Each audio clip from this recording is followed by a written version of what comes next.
Are you achieving your goals? Now, if you're like most people, the answer will be some of them yes, and perhaps some of them no. I always have goals, and they're usually about achieving a certain result or outcome. And with goals like that, you either achieve the goal or you don't, which can be uplifting and rewarding if you do, but it can also be fairly brutal if you don't. But there is a middle ground, and that is where I believe the focus should be. The middle ground is more about momentum and progress. So let me explain. Essentially, there are two different types of goals. First, you have the outcome goal. The outcome goal is the end result goal. So, for example, in a hairdressing context, that might be something like achieving a certain amount in take-home retail sales. And the second type of goal you have is the process goals. And process goals are how the outcome goals or end result will be achieved. So let's look at some practical examples. To lose £5 in the next 6 weeks is an outcome goal, whereas to run 3 miles 3 times per week for the next 6 weeks is a process goal. Or another example, and in a hairdressing context, 10 units of take-home sales a week is an outcome goal, whereas to educate every client about the products I use on their hair is a process goal. And weekly pre-bookings of 75% is an outcome goal. And give every client a reason to pre-book is a process goal. I'm sure you get the idea.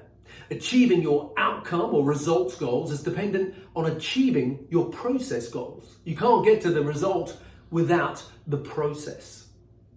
The outcome goal or result is the culmination of the processes that get you to the result that you wanted.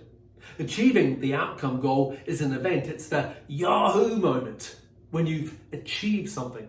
But it's the hard work, the processes that make the event happen or not. Now, you are 100% in control of the processes. You either do them or you don't. And whether or not you achieve the outcome goal is a result.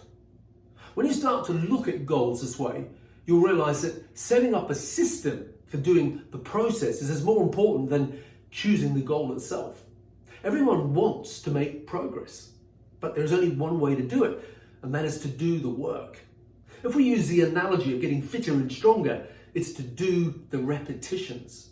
Whether you're talking about getting fit or increasing your pre-bookings or growing your color percentage, do the hard yards consistently and you will move towards the result that you want. So focus on the processes and you'll get the results. If you ignore the goals and build the habits instead, the outcomes will be there anyway. Often when people don't achieve the outcome they wanted, it's because they're not focusing on the steps needed to make the outcome a reality. So focus on the processes and the results will take care of themselves. So this is what I want you to do. Choose a results goal, any result. Write it down. And then write down 5 things, meaning 5 process goals that you need to do to achieve that result, and focus on the processes, not the goal itself. Thank you for watching. If this has been helpful and you'd like to find out more about what we do, then visit us at growmysalonbusiness.com. And if you don't already do so, I suggest that you follow me on Instagram and Facebook, again, at growmysalonbusiness. In the meantime, have a great week.